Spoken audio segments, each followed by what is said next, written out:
So, hey, everybody, we're here again. It's Monday. So, happy Monday. You know, that's my salutation. I'm super excited about what we are going to talk about today. So, today we're talking about checking up on your emotional health. Now, that's a lot of the times people don't want to talk about that because it's super hard for people to come out about how they're really feeling and whether they're really depressed or whether they're having mental challenges. That's not easy. That's not an easy topic. And I think that a lot of people are experiencing things that they just aren't sharing. So we're here today with Tiffany. Tiffany from the military. Tiffany has an amazing background. Just a brief little thing. I put something out there about men and how men sometimes I'm good myself into a deeper depression. And Tiffany jumped on and she had a lot of amazing things to share. And I think that she's going to help us today. So just to let you know, we're going to get in here. We're going to talk about how to check up on your emotional health, what it looks like to be unhealthy, what it looks like to be healthy. And then we're going to talk a little bit about Tiffany's background and how she came to these conclusions. So look, stay tuned. We're so excited that you're here with us today. So Tiffany, how are you? Hi, Andrea. Thank you for having me. Oh, we're so glad you're here. So tell us a little bit about yourself, Tiffany. Okay. My name's Tiffany Wuertzer. I am a Rhema grad. I went to Rhema in 2016 to 2019. That's where I met Andrea. We had a great time in class, and I could go on forever about Rhema. It was a great time in my life. Long story how I got there, but it was essential to my growth. Yeah. A little fast forward a little bit from there. I recently moved to back here to Iowa, so I'm in Iowa right now. This is where I was born and raised, and you did mention I'm in the military. I've been in for almost 13 years. Wow. Part of the Iowa National Guard. So I am currently working full time military. But also, I am a part of a church plant here in Des Moines, Iowa. And that has been, it's been challenging. But I don't know if you remember in our pastors group, they talked a lot.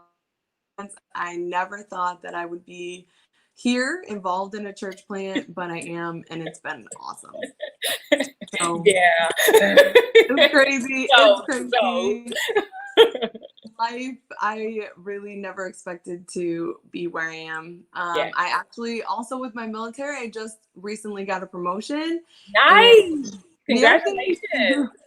but it's stepping into new leadership, and it's been challenging, but it's been great. So I'm learning a lot, and that's all these changes in the past year of kind of what sparked a lot about what we're about to talk about. So it's just been great. Life's good. I'm in Iowa.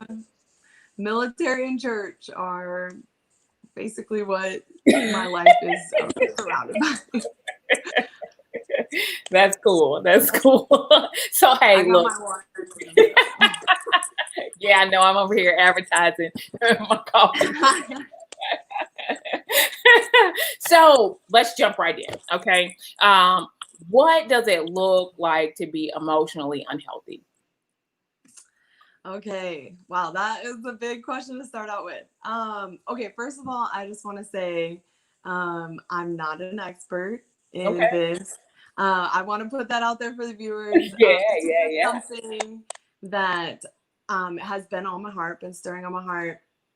And I have been, diligently studying it out for myself in the Word, reading materials, podcasts, stuff like that. So, I'm just going to share my heart, but I'm not an expert. Something that like the lady, the author of the book I'm reading says is like, she's not a doctor. If you need help in this area, like it's important to go see a professional if you need to. So can you show us what book you're reading and like Yes, what yes, tell us I the do name have of it the with me. author? Yeah. I'm reading Think, Learn, Succeed by Dr. Caroline Leaf. Okay. And I'll definitely be talking more about that because it's been life changing. Okay. Um, it's just been awesome. She's a Christian. She's a Christian author. Um, she's a cognitive neuroscientist. So she's done a lot of research on the mind, and she also does a lot of clinical practice with. So she studies the mind, and then she kind of came up with this 5-step program on how you can improve your mindsets and stuff, and basically non-pharmaceutical way to address anxiety, depression, traumatic brain injuries, just amazing stuff. For me, I see it as basically putting science and research behind what the Bible says. Okay. And I love it. I love the Bible and I love science. So um, That's it's cool. like, yes. So So how do you determine kind of emotional just from what you're studying? How do you determine whether or not you're emotionally healthy?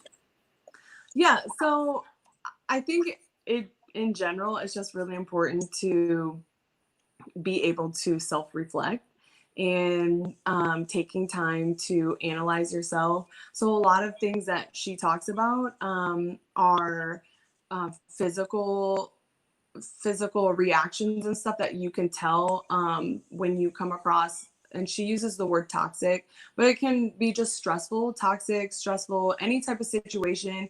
Usually you can feel your body physically react in some way. So And you're saying self-reflection and analyzing it, you can feel that coming. You can feel yeah, it coming on your anger or anxiety or all of that just by yeah, checking your physical body. yeah, I mean, physical is just one. Obviously, knowing certain people or certain situations that are triggers or something. Again, self-reflection. So knowing where you're at, what tends to be triggers for you, but also, yeah, just being recognizing your internal, what's going on internally, your body. Sometimes people get stomach aches, your heart starts to palpate. And I'm sure as I'm saying this, people can, think of incidences where this does happen. And so she talks a lot about how those are indicators, Wow. and there are things that you can do to stop that process. And Wow. yeah, so So your stomach starts hurting, your heart starts having palpitations. Is there any other physical symptom that I might experience? um, a lot of people relate these to if you have ever had an anxiety attack or a panic attack.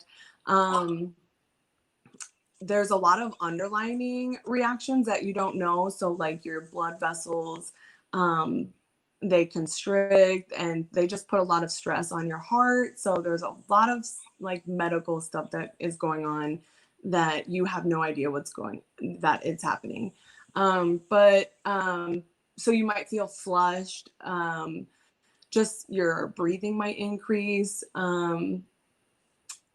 Yeah, I think for me personally, especially when it depends on the situation. If I'm in the emotion that I'm feeling, um, like I tend to, like my heart tends to beat faster, but also I also like cry a little bit. Like, so Okay. it's really interesting. Even if I'm like angry, I cry. So it not all the time, but I'm being totally vulnerable here. But that is Love like a it. reaction also, that's a reaction.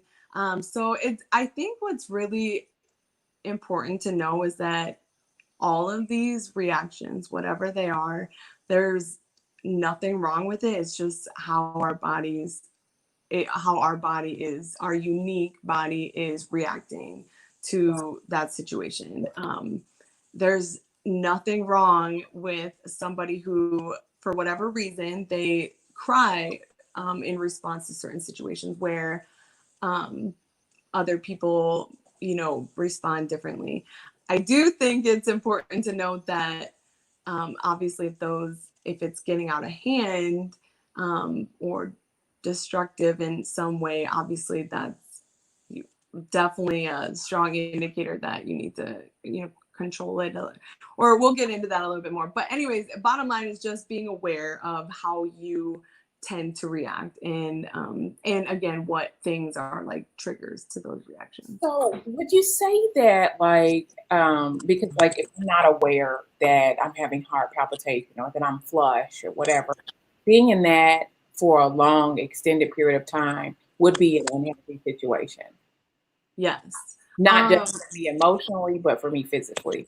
Yes. Yeah. So some things we're going to talk about is, I think I'm just going to focus in on like that self-reflection, because a lot of people actually don't even get to this part. A lot of people won't take the time to analyze themselves. And especially when I was younger, I used to never do this. I've definitely grown in this area, especially after a breakup or something traumatic. I always try to take time to analyze how I got to the emotions and how I got to the point I was. And so I strongly suggest that for anybody to start to develop that type of habit where they're starting to, reflect on and really kind of learn themselves, learn how they react and stuff. And then we're going to talk a little bit more about once you get in the habit of recognizing that, some things that you can do in the moment, or worst case scenario, even, after the moment, some things you can do to get yourself out of that Yeah. toxic, stressful environment. Well, can you share kind of your story, like how you ended up getting to this point to where you're self-reflecting, you're really checking in on your emotional health? Like what brought you to this place that you're at? Yeah, I can shed some light on it a little bit. To be honest with you, the more I think about it, I'm not quite sure where I learned this. But for the most part of my life, I've kind of always been like this. But like just self-reflective and stuff. Um, but I've definitely in the past year have increased my knowledge in this. So I started listening to a podcast by John Maxwell, Okay. and on emotional intelligence. Wow. So that's a whole other topic, but it's definitely a topic to learn and to check out if you have time. But one of the things in emotional intelligence, so real quickly, emotional intelligence, they say, is more of an indicator of success than your IQ. So Yeah, people think that you just that's have to be true. really smart to Hmm. be successful, but they actually say that it's more tied to emotional intelligence. So emotional intelligence, a couple of the things with emotional intelligence is the ability to self-reflect. And so recently in the last couple months, I've been really diving into this ability to self-reflect. But again, I feel like I've learned that probably in my 20s, to kind of do this. So a little bit about myself. Um, uh, in my 20s, so a lot of this growth and development for me it tends to do with relationships. Specifically for me, my weakest area, I think, in my life or whatever has always been like dating relationships. Okay, okay. So, I think I was holding my breath a little bit on that. What kind of relationship was uh, it? so, I mean, I've always had not issues, but like struggles with relationships in general, but mostly dating relationships. And what I did throughout my 20s is that, like, especially after every relationship, I took time to self reflect. And I've had some really hurtful relationships, and that really needed some healing, and in order to heal, I really needed to take the time to self-reflect and grow from it. And so unfortunately, that's where a lot of my personal experience comes from. But just recently in this past year, I had another unhealthy dating relationship, but also I had some family relationships also that were stressful and at times toxic. So I'm going to use the word toxic because, again, that's what she kind of talks about in her book. And there's actual physiological things that happen when you deal with certain stresses that can be toxic to your body. So I call these situations toxic as in poisonous to your body.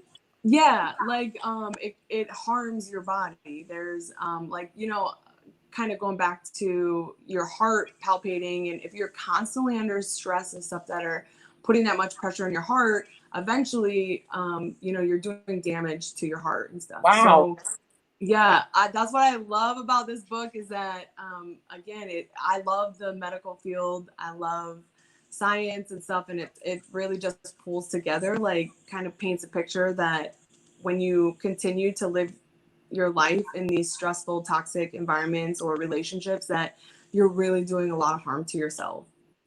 Wow. And yeah, so it checked me, and so when I recognize that I'm That really, involved. not to interrupt you, but really, I mean, I mean, I know a lot of people, you hold on to a toxic relationship sometimes for an emotional or comfort, or you're afraid to lose the relationship. But you're saying that it, even if it's not physically violent or aggressive, being in a toxic relationship can harm you Yeah. internally Yes. Yeah. and cause certain internal issues like physical sicknesses. Yes. Yeah. Okay. Wow. Yeah. And that also really opened my eyes up as well, because in the past, I would stay in a relationship that was toxic and for the other person, even though it was doing like a lot of damage to myself. And I'm just kind of learning how to. It's not really, maybe sounds selfish when you say like I'm doing something for myself, but at the same time, you do need to take care of your own mental health and be responsible for your what you can control, and being aware of those situations and those toxic relationships and stuff is part of that. So um, yeah, I've just been really growing and learning how to recognize that, hey, this is a stressful, toxic environment or relationship, and then play my part in how I Yeah. can change it. Yeah. So So back to your story. Yeah, I'm sorry, I didn't mean to cut you yeah, off. no. So just recently, I was in an unhealthy relationship, and then also at the same time, um, dealing with a family relationship that was pretty stressful and toxic. But both of those really pushed me to want to learn how I can create a healthier environment for myself, because I was losing my peace. I just felt almost every day that just unsettled, and it's you can't keep living like that. It just wears you down. I would reach out to people and just say I have no other way to explain it except for I'm worn down, and I needed something to change. And so yeah, I thankfully came across, obviously I have the word of God. It's strong in faith, but I also thankfully came across this book, and it has been changing my life. So Yeah, thanks. I mean, the natural and the supernatural. I mean, we've got to have Yes. practical steps to really kind of walk through, the challenges that we have in life. I mean, it's absolutely necessary. So with do you mind sharing a little bit about some of the issues that you were having, in Yes. relationships? Yeah. So I don't want to project this. I have my own issues or whatever, but it happened with those two relationships in particular that there was a lot of stuff that those individuals themselves were dealing with, and their mentality and so they're, if I'm not mistaken, they're both have expressed that they were dealing with depression and different things, and um, so it was difficult to have a healthy relationship. Because I'm struggling. Everybody has their own struggles. Everybody deals with stress. I just mentioned that I stepped into this new leadership. My work has increased. I Yeah. have my own stress, but then I was in a relationship and with one person who was having his own struggles and mental dealing with his own mental health, and same with my family member. They are also on their journey of their mental health and getting healthier mentality and stuff. And so um, it was really seeing that in them that really pushed me to want to grow in this. Obviously, I can't change them. One thing that I really enjoyed is that it's actually, I'm pretty sure she wouldn't mind if I mention it, but it was my sister is one of them, the family relationship. And so what we've been doing is going through this book together, and both of us together working on our mindsets and our mentality and our emotional mental health. And it's changed things so much. I the other relationship, I just been praying for him. It's not even just him. Any past relationship that I was stressful or toxic, of course, I want the best for them. I want them to get in a healthy state. I want that for anybody. My heart breaks when I run into anybody at work or anything that it has a lot of stress or toxicity, and they also don't know how to manage it. Yeah. So it is my heart to share Yeah. this and hopefully to help anybody recognize it in themselves or recognizing it in somebody else so they can maybe approach it differently. Yeah. Yeah. Do you feel like, I mean, you're not rescuing your sister. Like Right. you're actually just kind of walking through it with her. Do you feel like you're a support to her, more Yes. so than like a rescuer? Yes. So 100%. But I think that's really important to recognize that we kind of, I don't, my mom suggested doing it. So I believe it's the Holy Spirit that gave us the idea to do it together. But ultimately, I have to recognize that I'm only in control of myself. And you can pray for others and just believe that God's going to move in their lives, but it's ultimately their emotional health, and that it's their responsibility to invest in it. Um, and I think that's a really important statement to make, is that you can only do what you can do for yourself. Yeah. Yeah. Wow. That's pretty amazing, because sometimes we have a tendency to just want to go, especially if it's somebody you love, you just want to go, "Whoo, come on, get out of this, Oh, I love I you, get out, Don't you see it, But they really have to see that for themselves, I just and that's the challenge, just that seeing is, that they need to be free themselves. wow, you hit it right on the head. Me personally, I think I can tend to be kind of controlling at times. I Okay. like to, so it is really hard to feel like you have some revelation or understanding about something and you want the other person to hear you out and just do it. You're like, hey, stop. You know, like sometimes I just want to shake them and be like, stop being like this.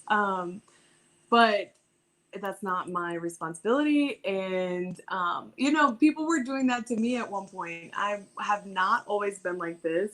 I, you know, used to be pretty stubborn growing up. So I still kind of do. A lot of people get frustrated with me because they give me advice and I ultimately still do whatever I want to do. So I totally get the frustration, you know, that people have with me and the same frustration that I have with other people, but for wanting them to grow, but sometimes they won't. Yeah, yeah. Yeah, it's all on them. It's their responsibility. And it's your responsibility to just really focus on yourself. Yeah. Wow. That's pretty interesting. That's really interesting. Oh gosh, Now, yes. I know you had mentioned that you've been talking to people and sharing with people. Can you tell us a little bit about like what you've been talking about and sharing and kind of on this topic? Yeah. Okay. So, where to go for this? Okay. So, emotional mental health. So we talked a little bit about just recognizing where you're at personally, and I do think it's important to recognize where somebody else is at. So just in case they're not developed in that emotional intelligence, that self-reflective, it's really good if you can also kind of pinpoint where somebody else is at, because it'll help you extend some grace and be a lot more understanding about growth for you and for them. So Um, how can you locate someone else? How can you kind of find out where they're at? ooh, that's a really good question. I think in general, so I think the best thing to do is there has to be some type of relationship already developed, right? So it's going to be hard to pinpoint where a stranger, I mean, unless they're like lashing out at you or it's obvious, it's going to be really hard to pinpoint where a stranger is at, as opposed to somebody that you're close to. So Yeah, I you like have that. developed, yeah, you've developed a relationship, you've invested time, you've seen them at their worst, you've seen them at their best. And I think in taking that time to invest in somebody will help you. So, for example, with my sister, when we were at the core of us really have not getting along and having some toxicity and stuff, we weren't really investing in each other. I wasn't really investing in understanding her point of view on things and stuff, and I would say vice versa. We were just at odds. And Yeah. so I think putting that aside and spending time or to getting to know that person, maybe just going for a walk, whatever it is to build that relationship, I think that is by far the best thing you can do to start moving in the right direction. Wow. So just trying to figure people out, to say, Yeah. hey, look, you're emotionally unhealthy is not a good idea. But Yeah. really doing the work and being there as a friend first or being there as a loved one first, and then seeing them in that state. So it's not, I guess we're not going around pointing the finger, judging, and saying, hey, you're emotionally unstable. Like, Right. Right. That's not going to be probably healthy. Um, Nobody likes that. no. I think the other part of that is so I'm not very good at this. I'm definitely growing in this, but just listening. Just Yeah. listening to somebody most of the time, especially if there's a relationship that's already been developed, they will say something. They will express to you, hey, they're struggling in a certain area. And actually in the dating relationship I was in, when I gave time for that person, for him to talk and kind of let his walls down and stuff, he did express his own stress and mental health and where he was at. So some people do have already located where they're at, and Wow, they're just waiting to express that to you. So just being willing to listen also will help. that's really good. That is really good. Yeah. Yeah, listening is a big deal. It does show that you really care. It shows that you're being intentional, Yeah. especially if you can listen and not respond. Right? And just let Yeah. them talk, right? Yeah. Um, that that listening to understand and not listen to respond, That's I good. think is really important. Yeah. So you were sharing it with us about some similar stories that, some experiences or conversations that you were having with people. Yeah. So, yeah. So I was talking to my sister. We're going through this book, and so she talks about all these different mindsets, um, and then we would sit down and we would discuss what we're talking about. So I will say, there's two main things that she talks about, that I think we can do for our mental health or our emotional health. And there's like self care, and then there's like social support. So I will touch on in a second about the social support, because that's where those conversations happened. Um, but I'm just going to touch on a little bit with the self care. Um, so there's things that we can do individually, that when we are having toxicity or stressful situations and stuff, that we can do by ourselves, habits that we can get into that can improve your mental health. So one thing, I know it sounds so easy, but whenever you recognize that you're starting to feel those physiological changes in your body, whatever, simply just to take a few deep breaths. So just to calm your mind down, get the oxygen flowing. And I never practiced this until recently, and it does help. I I'm don't calm. know exactly. Yeah, like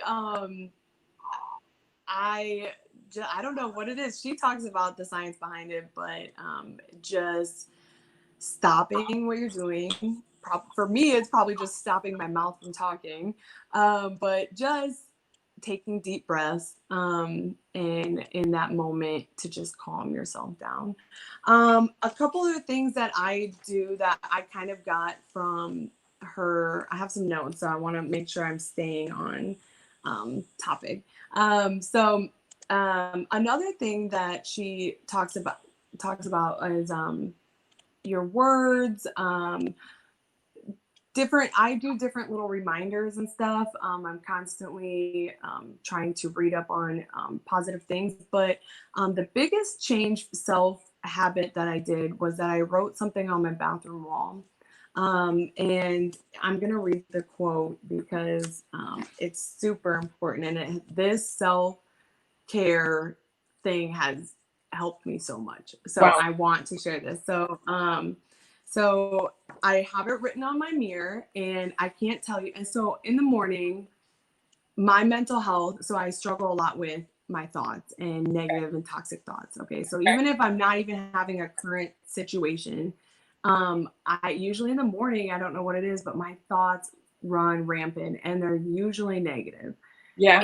And I'm just in the bathroom getting ready. And so putting this quote on my bathroom mirror has been life changing already in the past month or two. I just simply read it, and it just kind of jolts me out of those negative thinking.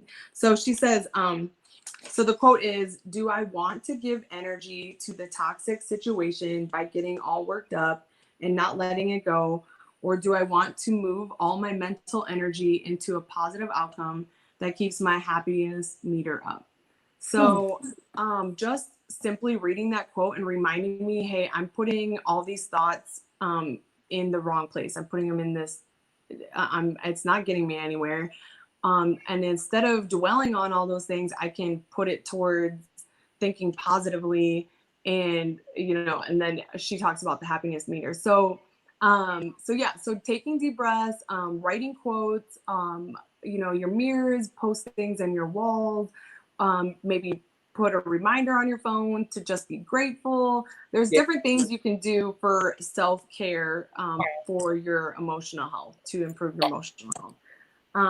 And she talks a lot about that in her book. There's so many different things. She really focuses on the mindset, your thoughts, and your thought life.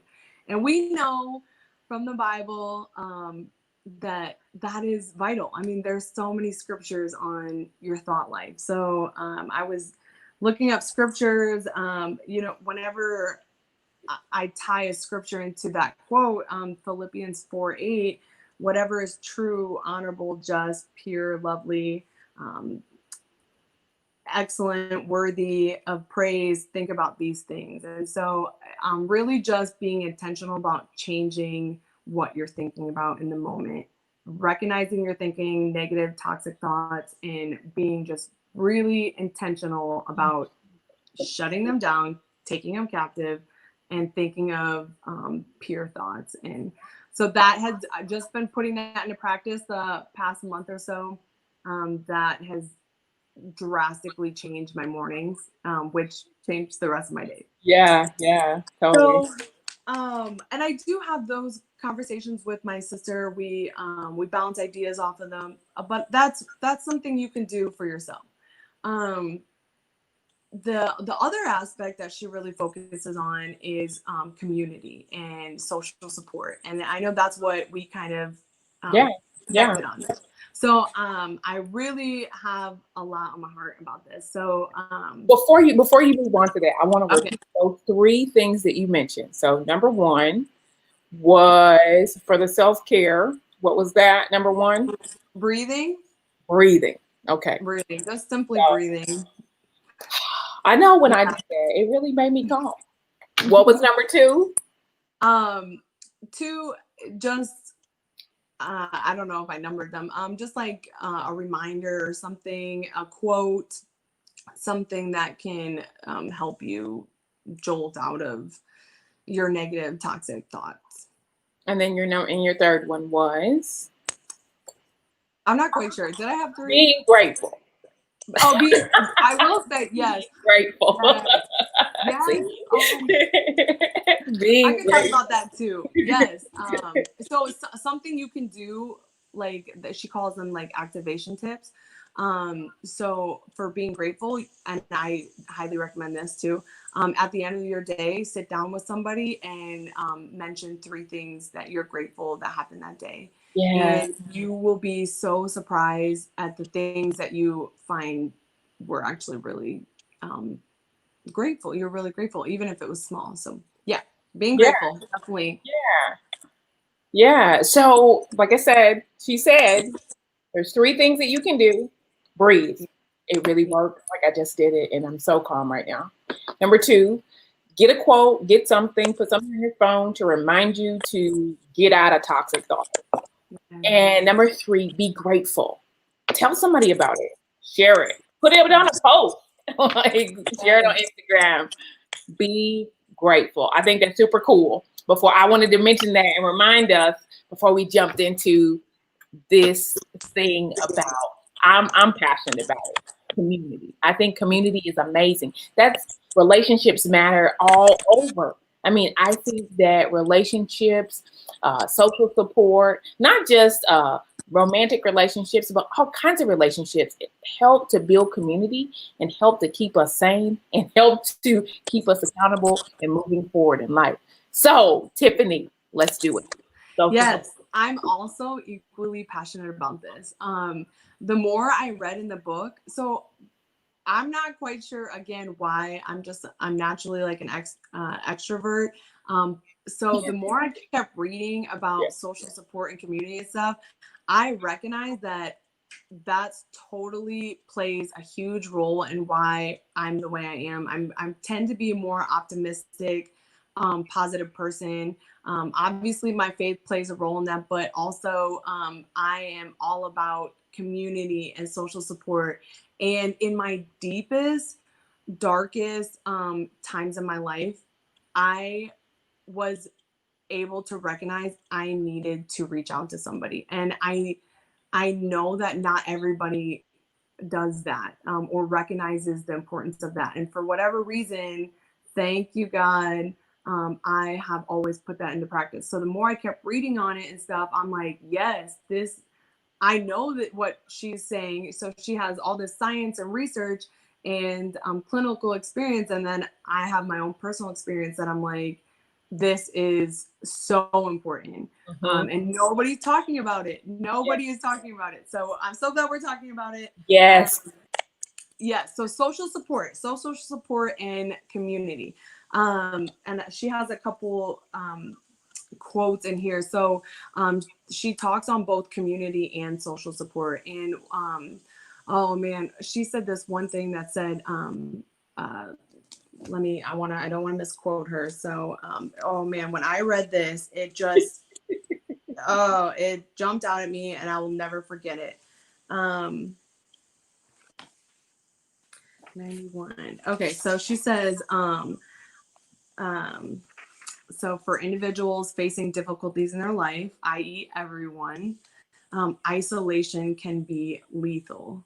Yeah. And I just don't think people understand how detrimental isolating yourself and withdrawing and stuff only makes toxic situations worse.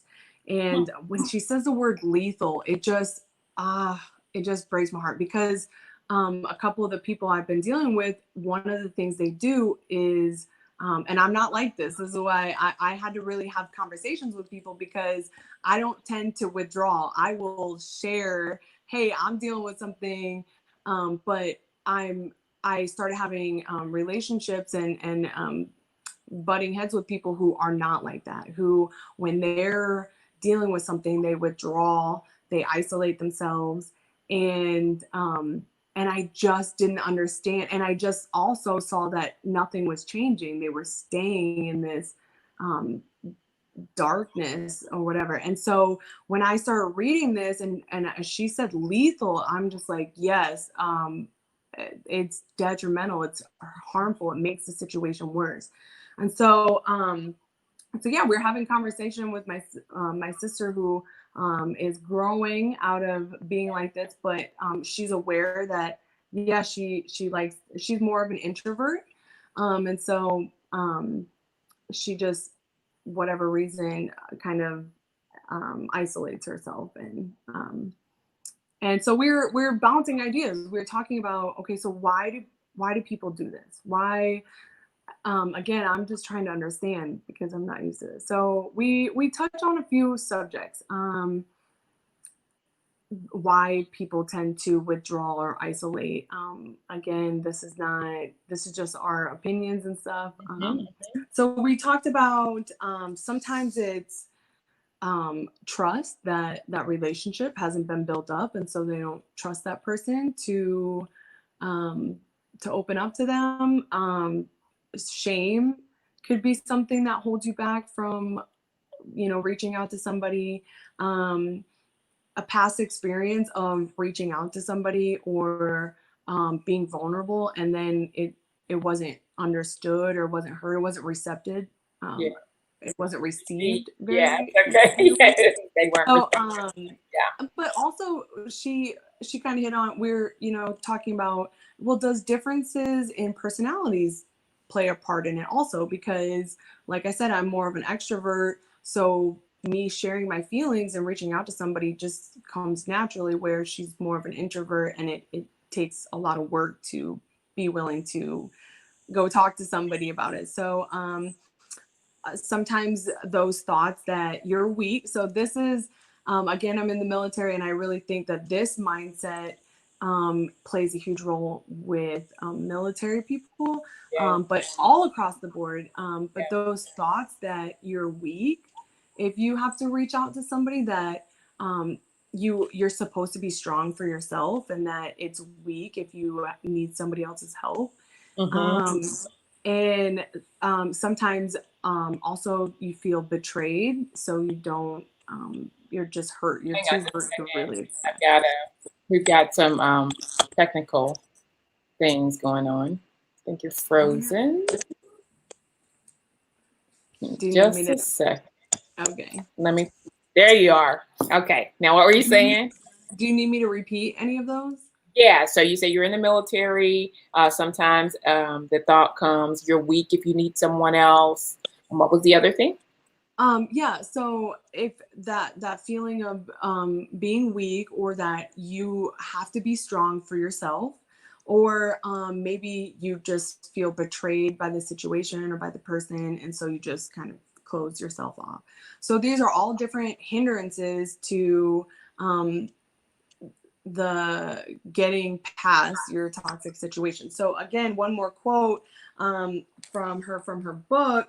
Um, she touches on the importance of social support and why it's really lethal to not, to keep yourself back. So she says, so there was a study that was done. I'm looking at the wrong page. Let's see.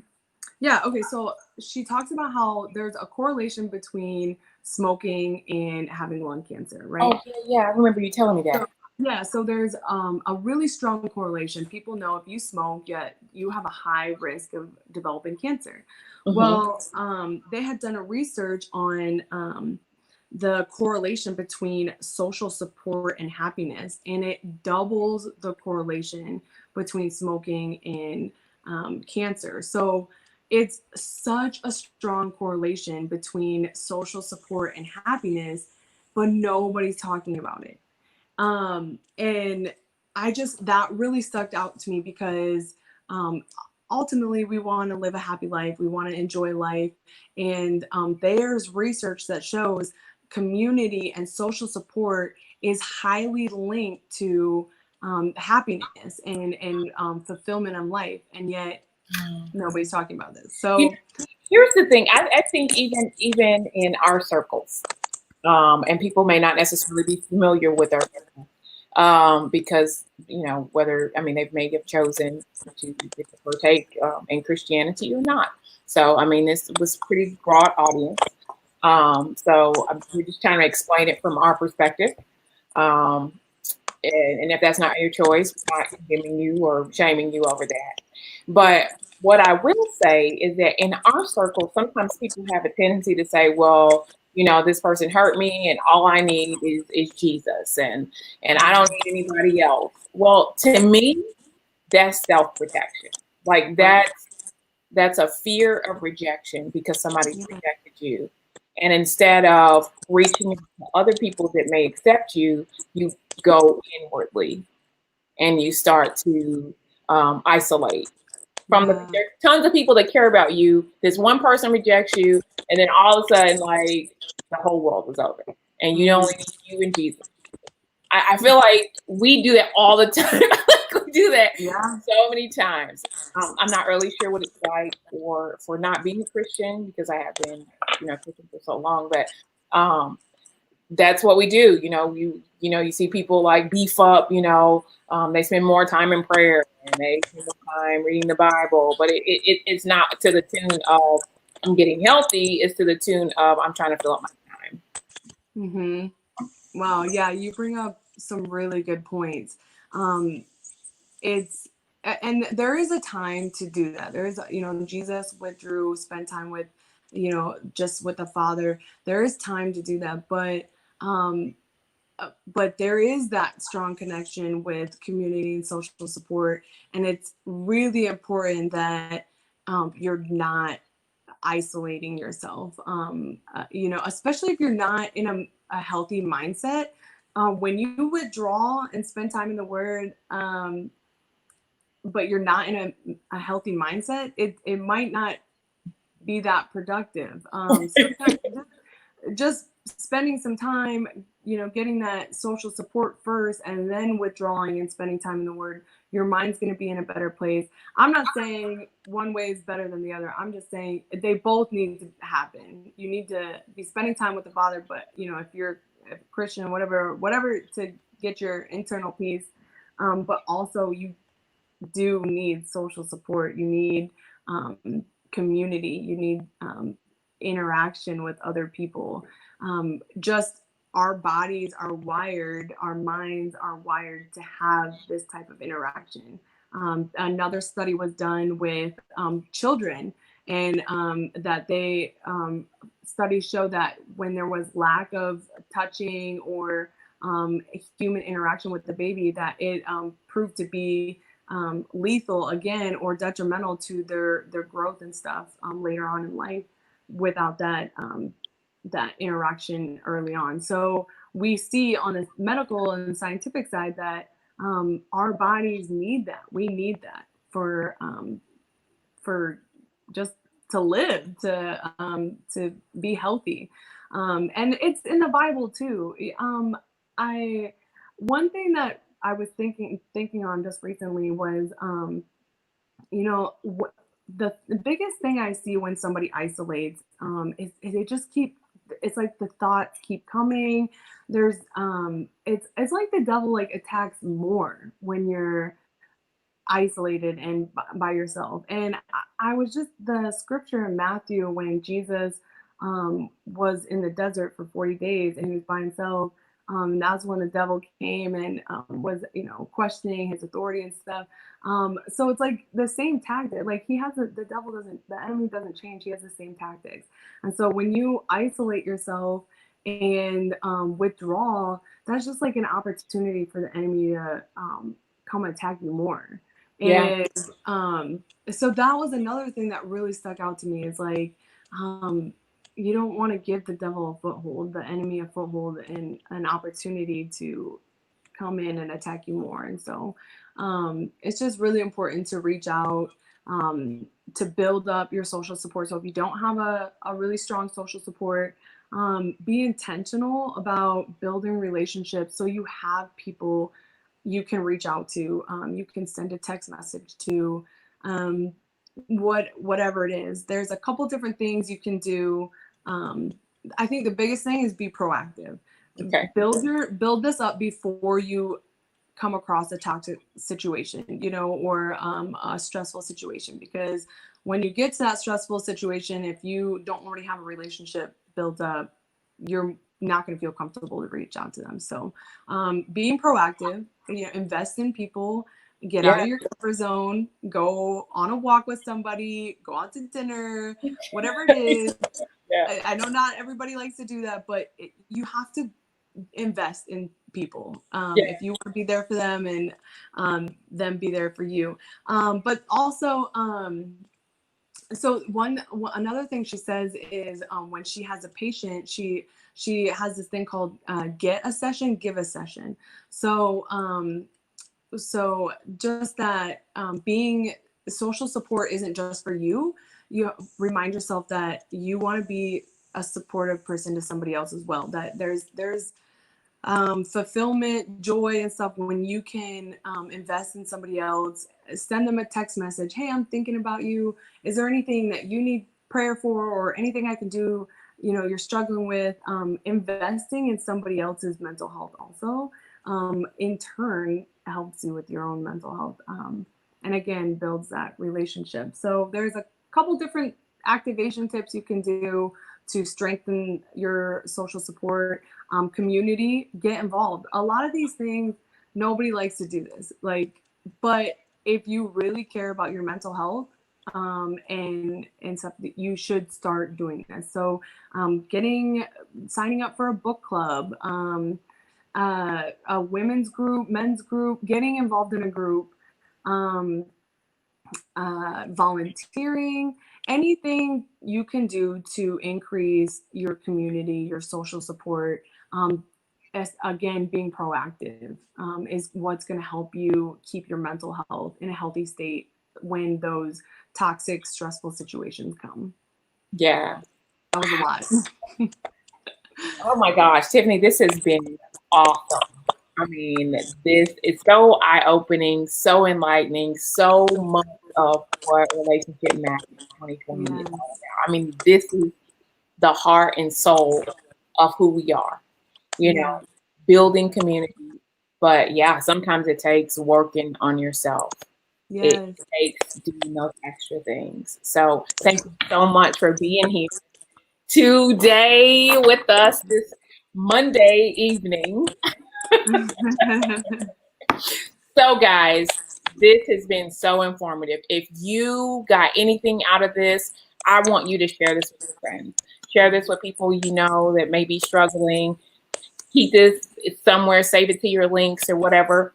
Save this video because it has been so helpful. So first off, we talked about the importance of self-reflection. Then we Yeah. talked about the importance of self-care. You got to take care of yourself before you can be ready to be a part of a relationship. Number two, building social support. If you really don't have a lot of friends, hey, got to be intentional. You got to be proactive. You got to move forward. And you're not weak because you need help. You're not weak because you've asked somebody to be there to listen to you. You're not strong because you're listening to somebody else and nobody listens to you. But when you're there for each other, when you build community, when you get out, join a book club, hey, join our Facebook page. We talk about a lot of stuff. When you become a part of the community, you build yourself. So, hey, look, we're so excited that you were here with us. Tiffany, we're so excited that you were here with us to share your heart. We're so excited for this particular Thank you. Thank you so much for having topic. me. Yeah, it's great to have you. So, until next time, have a good night and a good rest of your week. Bye. Bye.